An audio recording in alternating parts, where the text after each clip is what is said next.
વિશ્વમાં જ્યાં પણ માં બહુચરનું ધામ હશે ત્યાં માગસર સુદ બીજના દિવસે માને ચોક્કસથી રસ રોટલીનો ભોગ લગાવાયો છે અને પછી તે જ પ્રસાદ રૂપે ભક્તોને વહેંચાય છે। માગસર સુદ બીજે આ પ્રસાદ આપવાની પ્રથા કેવી રીતે શરૂ થઈ તેની સાથે એક અગત્ય રસપ્રદ પ્રસંગ જોડાયેલો છે। માગસર સુદ બીજનો દિવસ હતો। દંતકથા અનુસાર મેવાડા બ્રાહ્મણ એવા વલ્લભ ભટ્ટ અને તેમના ભાઈ ધોળાને તેમની જ્ઞાતિના બ્રાહ્મણોએ એકવાર મેણું માર્યું કે અરે વલ્લભ ધોળા, જ્ઞાતિ ભોજનમાં આવીને જમી તો જાઓ છો, પણ ક્યારે તમે જ્ઞાતિ ભોજન કરાવો। વલ્લભ ભટ્ટ હજુ કંઈ સમજે અને કંઈક બોલે તે પહેલાં જ એક બ્રાહ્મણ બોલી ઉઠ્યા કે અરે વલ્લભજી, આ તો આખરે તમારે જમાડવાશે અને એ પાછું આ માગસર સુદ બીજે રસ રોટલીનું જમણ કરાવશે। જ્ઞાતિજનોએ સામેથી જ નાત માટેનો દિવસ અને ભોજન સામગ્રી નક્કી કરી દીધી। વલ્લભ ભટ્ટને ચિંતા સતાવા લાગી કે હવે કરવું શું, પણ જેના માથે સ્વયંમાં બહુચરનો હાથ હોય તેના જીવનમાં ભલા શું અશક્ય હોવાનું।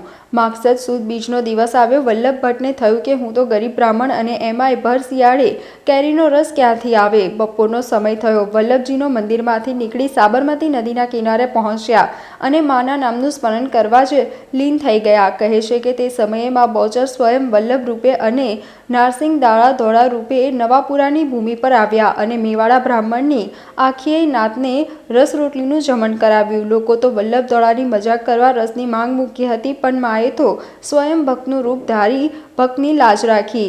નાત જમીને પાછી ફરી ત્યારે તેમને વલ્લભ ધોળા સામે મળ્યા અને આખી ઘટનાની જાણ થઈ।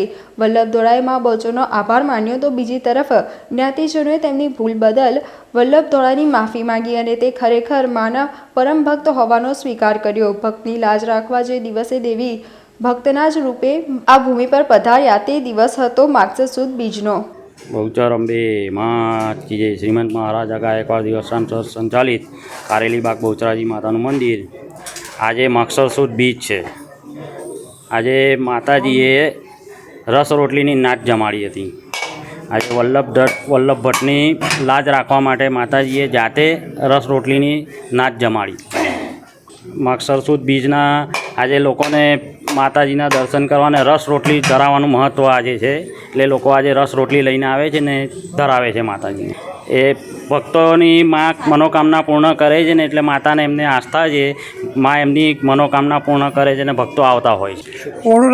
વડોદરાના મહારાજા સર સયાજીરાવ ગાયકવાડે બહુચરાજી મંદિરની સ્થાપના કરેલી।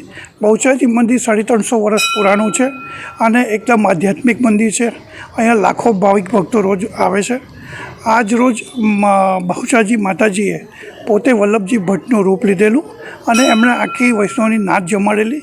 ત્યારથી આ મંદિરને સારી રીતે આધ્યાત્મિક રીતે ગણાય છે અને આજે રોટલી અને કેરીના રસની મહિમા છે। શિયાળા જેવી ઋતુમાં પણ માતાજીએ વલ્લભજી ભટ્ટનું રૂપ ધારણ કરીને કેરીનો રસ અને રોટલી જમાડેલી, જેથી ત્યારથી આજનો દિવસ ખૂબ જ શુભ ગણાય છે અને લાભદાયી નીવડે છે, જેથી અહીંયા લાખો ભાવિક ભક્તો બહુચરાજી મંદિરે પોતાની આસ્થા લઈને આવે છે અને માતાજી તમામની આસ્થા પૂરી કરે છે।